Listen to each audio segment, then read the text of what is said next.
So whenever someone comes here or stays here, no matter what, some sort of type of Wagyu of ours will always be incorporated in the meal, whether it's the appetizer, the main course, or it's just in the salad. You'll always try it somewhere for me. Even if we do Bloody Marys, there'll be a piece of jerky on the cup. So you figured out how to get it into the dessert yet? Not yet, but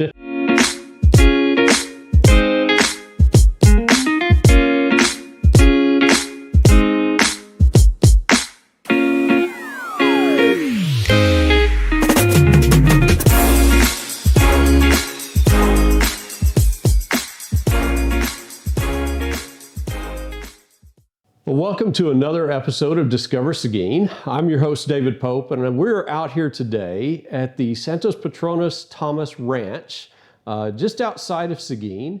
And I'm here with one of the owners, Ray, and Jane, who is the marketing director for the ranch.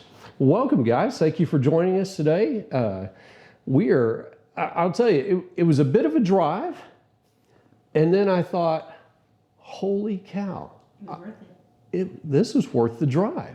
What a beautiful place you guys have out here. Yes, sir. Thank you. Tell me a little bit about kind of the vision and what you're looking to kind of really develop here at the Santos Patronos Ranch. So we're really trying to do a bunch of different things, but with at least the lodge is kind of build an all-inclusive luxury destination. So, families can come stay out here for a weekend. Businesses can have their corporate retreats out here. And essentially, if you decide to stay out here, then you will be the only ones here. Okay. Besides the staff that are here to, serve the guests. And since we are working cattle ranch, there'll be some people just tending to the cows. But other than that, essentially, you get to rent out the entire ranch and you have it to yourself. Okay. So we said it is a ranch. So what exactly goes on here at the ranch? What are the products that you guys are ranching? I mean, there's a little hint here on your shirt, but let's talk about kind of everything you do. So where did these cows come from? Apart from obviously Japan, but so they originated in Japan and they were imported here to the U.S. Okay. At first, it was just a couple bulls and some semen and embryos. And so really the first Wagyu that existed in the U.S. From those original imports were F1, which is just half Wagyu and half any other breed of cattle. Okay. So a crossbreed, but the most common is Black Angus or Jersey, so like a dairy cow. Huh. And then later on, they imported more bulls, more females. And so from there is where the full-blood Wagyu kind of grew. And then there's two kinds in the U.S. There's Japanese black, which is what we raise. And then there is Akawushi, which is the red-brown breed. And you have to be at a different ranch to be able to pronounce that, I guess, right? That's pretty tough. I'm not even going to try. Thankfully, we've got Japanese black. Yes, sir. All right. So you've got those. I notice there's also a number of pecan trees out here. We have about over 900 pecan trees. 900 pecan trees. And being in Seguin, Seguin is known for our pecans. We happen to have the world's largest. So tell me kind of about your pecan harvesting and processing. What do y'all do with those? So the previous owner of this ranch had a third-party company come out and kind of harvested the pecans for him. And when my family took over, we kind of done the same thing. Yeah. And so they come, and it takes about 2 weeks where they come and harvest from all the 900 trees. Yeah. And we will keep a certain amount of pecans, a certain amount of pounds. Usually it's about 500 to 600. Okay. For ourselves, because we use them for Christmas gifts, or we also use it in our cooking that we do here. Yeah. And then the rest of it, the company sells to different countries, and then we just receive a percentage of it. Okay. So it's very hands off, but So- we still maintain the trees and everything. I mean, just roughly 900 some odd trees. What kind of yield do you get out of that? How much? So it all depends on the weather that we've had throughout the year, but Not so much in the past two. No? right. But the most that we've ever gotten, at least since we've owned it, was 40,000 pounds. 40,000 pounds of pecans. Well, that'd probably take care of a Costco or two, right? Yeah, that's a lot of pecans, a lot of sir. pie. Out Yes, of sir. that. Oh, okay. All right. So now, the Wagyu, you guys have you have a couple different avenues that you're utilizing that right now, and I guess tell me. Not being a rancher myself, I don't know much of anything about this. So tell me, how do you make this? Obviously, this is not just a charitable endeavor that you're embarking upon here. This is something that y'all do to make money. So, what do you do with this Wagyu? Where does it go to market? Does it, what are you doing with that? Yes, sir. So at least on the seed stock side of that of it, which is selling semen, embryos, and then the live animals themselves. We do that with some of our animals. Throughout the year, we make a decision off of the calves that we get, what we're going to do with them. If we're going to keep them in our own herd to kind of improve our genetics, or if we want to sell them in some of the auctions and the sales that we go to, or if we're going to send them to the feed yard. And the way we do that the way we make that determination is when we register our animals, because you have to register them in order to be called Wagyu. If not, then that's the only way you can kind of verify the parents in the lineage. So we register with Australia, the Australian Wagyu Association, and when you register, we take a DNA sample and send it to a lab in Nebraska called Neogen. Okay. And then they verify the mating that we believe it is, but we really know what it is because it's a planned mating. Oh, gotcha. And once they verify that, then they let us know, and they let the Australian Wagyu Association know that, hey, this is what this mating is, so then we can register the animal. And then once that happens, we get a bunch of different evaluations, and so they're called EBVs, which are estimated breeding values. And so these are just different measurements of different characteristics from the animal. So it goes from growth traits to maternal traits and carcass traits.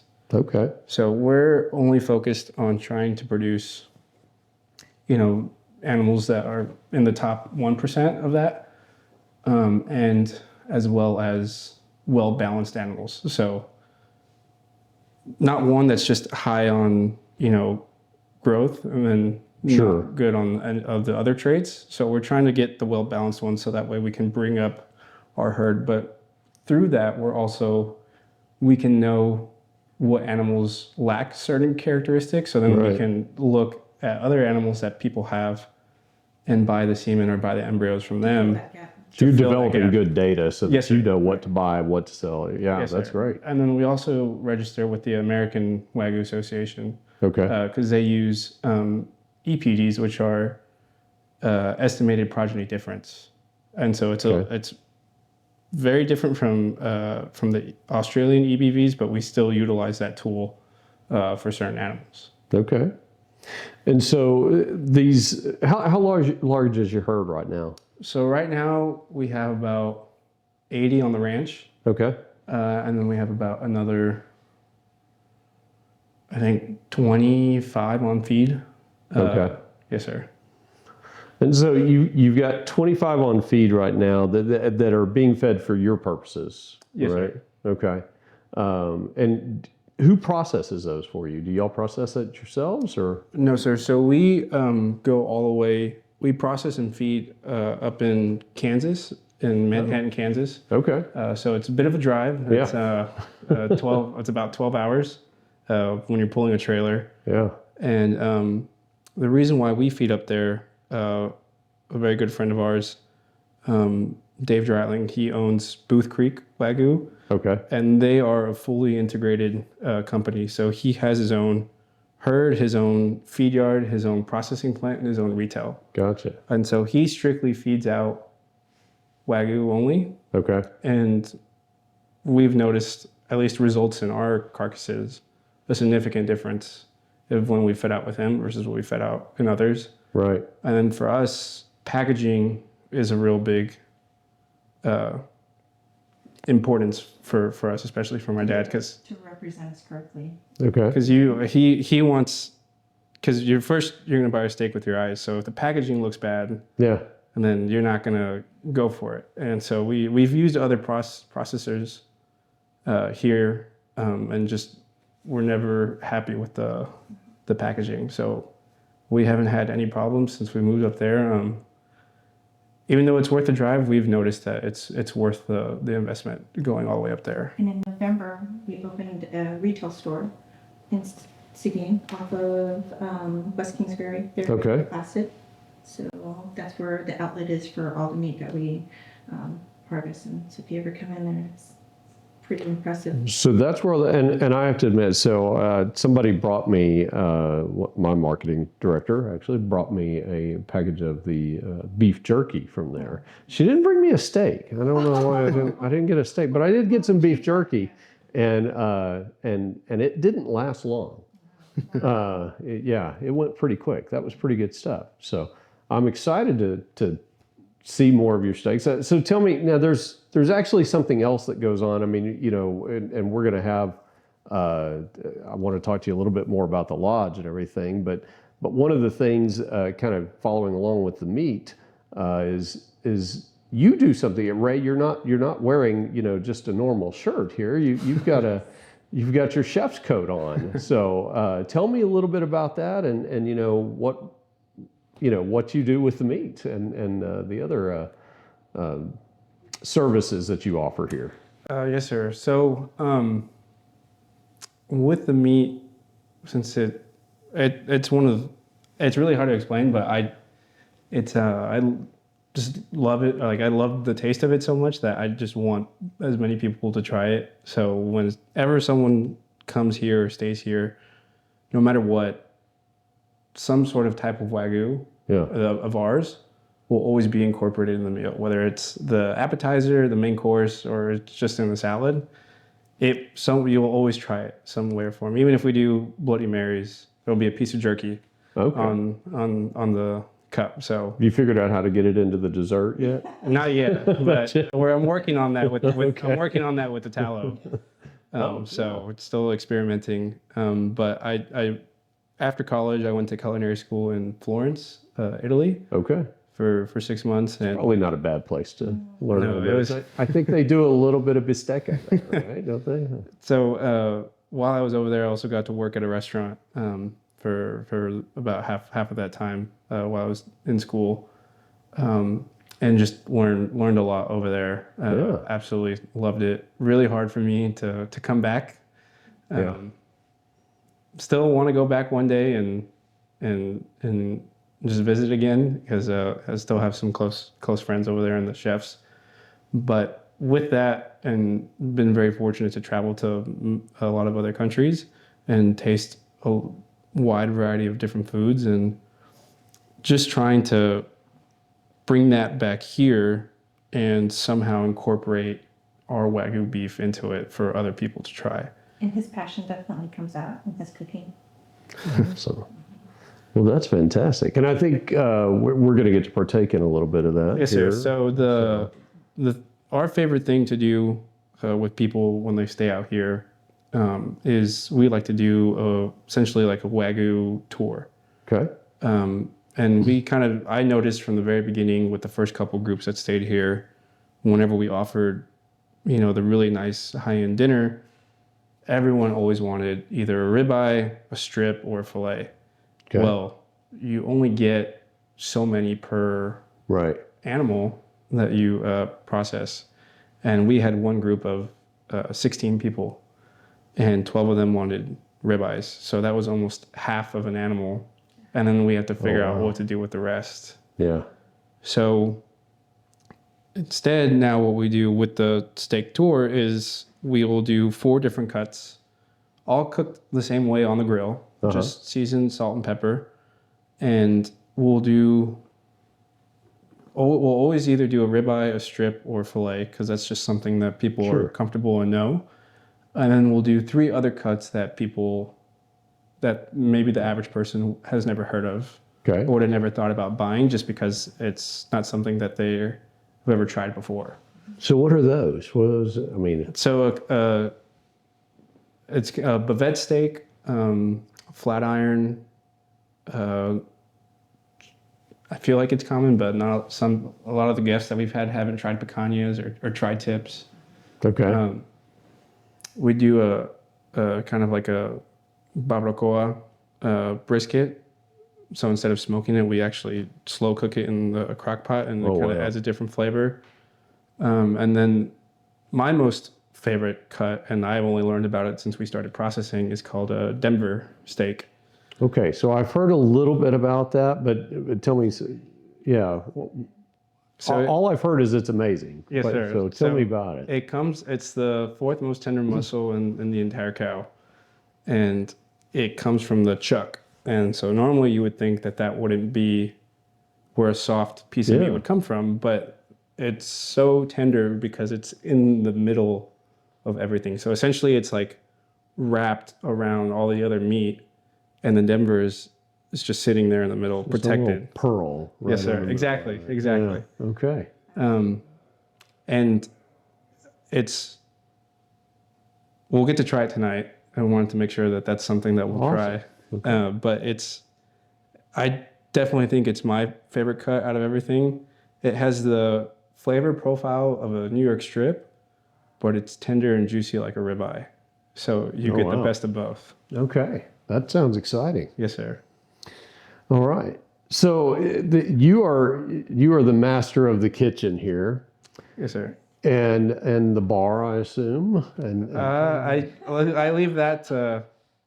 I know some stuff, but I worry more about the kitchen. Okay. And Jane, I think if this lodge really is really, I mean, this is your domain, right? So I've been tasked for business development and event planning out here, Yeah. and trying to figure out what all we can do with the ranch. We're looking to do a Santa at the ranch, and have a nice event out here during the holidays. Next year, they're looking at building a chapel. His father Okay. really wanting a chapel on this ranch, which would make sense with the name of it. Sure. And then an event center so that we can do weddings out here as well. We're hoping to be able to do some steak cook-offs. Some amazing Wagyu steak cook-offs would be something that we're looking forward to. So a little bit of everything. We do cooking classes out here, dinner. So instead of making a reservation at a restaurant, you'd make a reservation here, and he will take care of you and Oh, wow. have an amazing dinner and wine tasting and bourbon tasting and cigars out at the fire. I noticed there's just a lot of, I mean, there's just a lot of passions that have gone into this, right? Like, Yes, sir. like your mom, I think, is very passionate about the decor and the attention to and detail the oh, it's impeccable. yes, and your dad, you know, obviously is very passionate about the whiskeys and the cigars and obviously, I mean, even this, we've got the whiskey barrel wall, yeah. So there's just a lot of, and your cooking and the quality of the meats and everything. I mean, it's really just kind of cool to see all of these passions kind of really brought to life in a way that, and then you're going to be able to package that and present it. Working for this family has been just a blessing. They put their character above their reputation, and to me, that's just key. Yeah, that's awesome. So obviously part of your real job here is really kind of to market this lodge and, you know, the experience that someone would have staying out here. Tell me a little bit about the details, you know, that I know you've shown some of us and we're going to get to see, some of our viewers will get to see this, but tell me a little bit about it and maybe some of the things that we wouldn't want them to miss while they're watching. Well, you can sleep up to 20 to 22 people Okay. in the lodge. We have a loft that has an amazing recreation center, I guess, up there. You've got pool tables and chess sets for the younger kids, or I guess older kids as well. There's gaming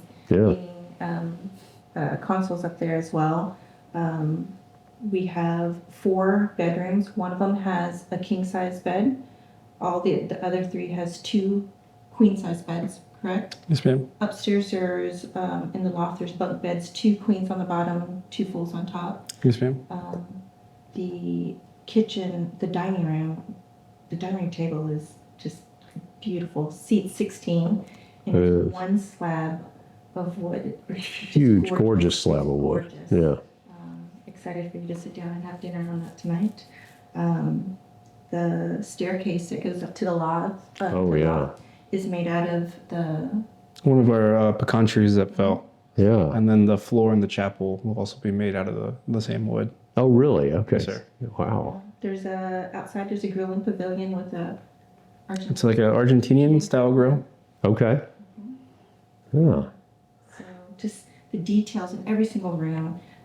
Every room has a different vibe to it, I guess. Yeah. Just A little different color and hair on hide furniture to just the decor, even the napkins, the coffee cups, everything is just picked out perfectly for it to have just a great experience. So that on one side of the lodge, you can wake up and open the door and have coffee and watch the sunrise. Yeah. Whereas on the other side of the lodge, you can see the beautiful sunset. So it's amazing. And I saw you guys, took care of every detail, right? I mean, there's all kinds of, soaps and personal care products, robes, just everything coffee service in every room. Just all those little details that have been attended to. Sandra, amazing. Thought of every single thing for every single room. Yeah.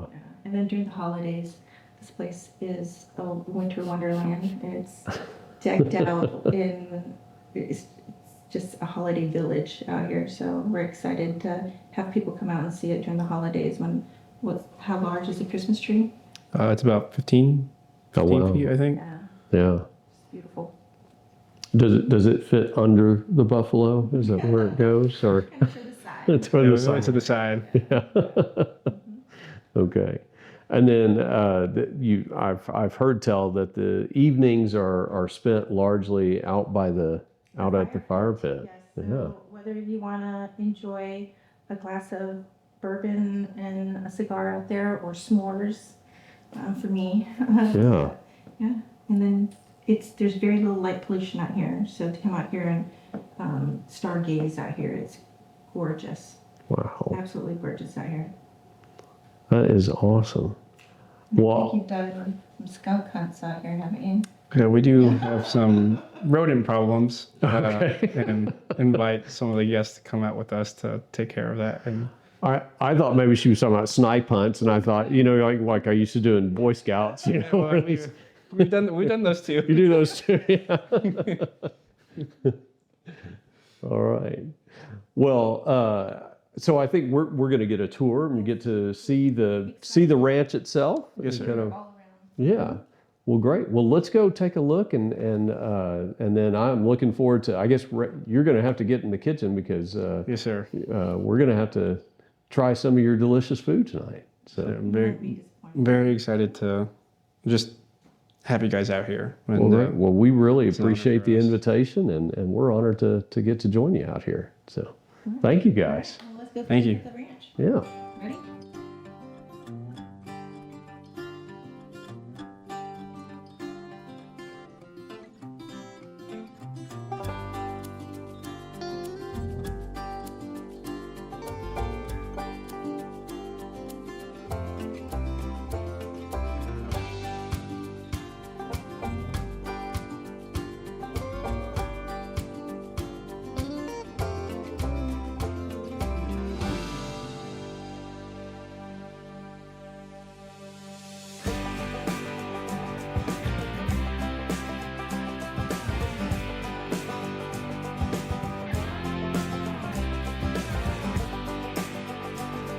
This is what we refer to as our nursery up here.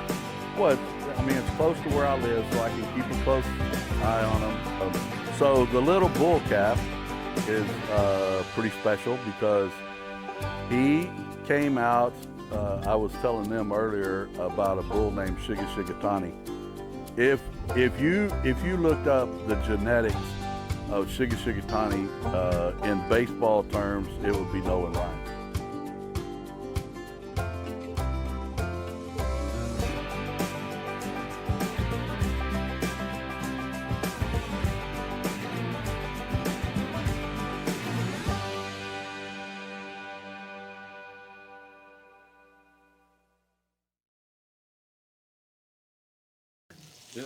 And so it's 2 parts beef, 1 part sausage, and then breadcrumbs that are soaked in heavy whipping cream, eggs, and Parmesan cheese, salt and pepper. So you mix all that together and then you form it into a ball. And then the sauce is just a homemade sauce that part of it I learned over there and then just kind of experimenting here. And then with mozzarella and burrata cheese. So, and then some baguettes. So this is just a garden salad that my mom always used to make whenever my dad would have friends over. And it's just cucumber, cherry tomatoes, carrots, cranberries, candied almonds, and champagne vinaigrette dressing. Very nice. It looks nice.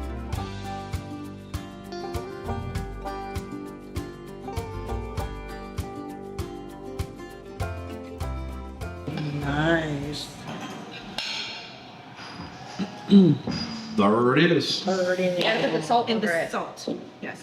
Make sure you. I do, like, do it on my own, or I But you could, or the sentimental one could do it for you. Thank you. With love. Thank you. All right. Dig in. This is the Denver? Yeah.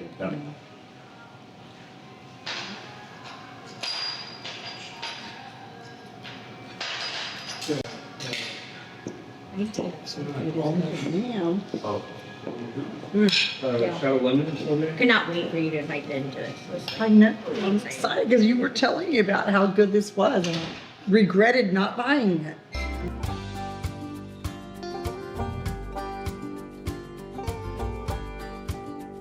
This is a New York strip. Said something to you, and over there you're like, no, and so we like put the things back in. Sorry.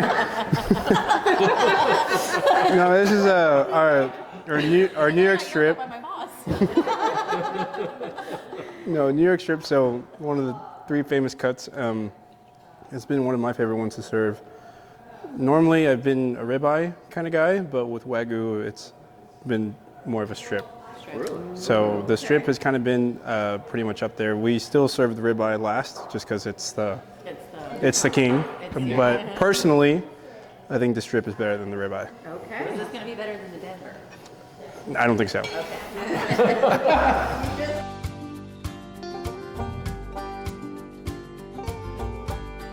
Famous one. Oh, sorry. This is the ribeye. So in the middle, these long strips, we have the eye. And then this outer part is the lip or the spinalis, which is supposed to be the most flavorful part in the entire cow. Softest, tenderest, just jam-packed with flavor. This will be the last cut, and then we will have dessert after. So.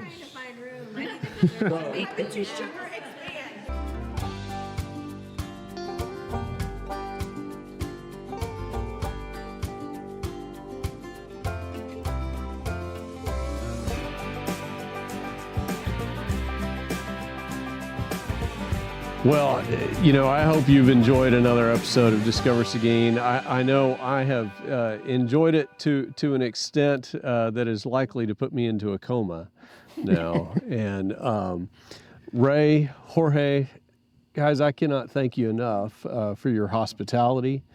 The food has been tremendous. The drinks, your company and the storytelling and just the genuineness that we felt out here has just been tremendous. I'm not even sure what to say. This has been a great experience.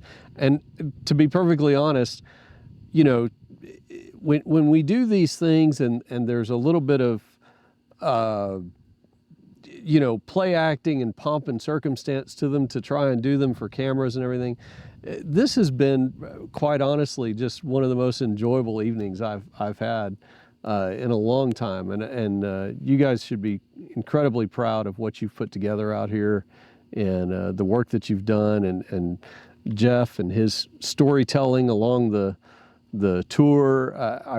I can't say enough good things about your ranch and what you guys are doing. So thank you very much. Well, thank you. I mean, honored, humbled, just from the compliments. Well, I mean, we're a team, right? And not one of us can do it alone. And with just each other, we're able to do a lot. And we hope that you felt that you were sitting at a family table tonight with dinner, and just felt that you were at home. And this place kind of brings a sense of peace when you arrive and when you leave, and it's a feeling that you don't want to miss, and you want to come back for it.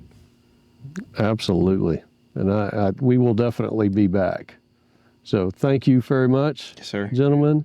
And this is us signing off here. Thank you.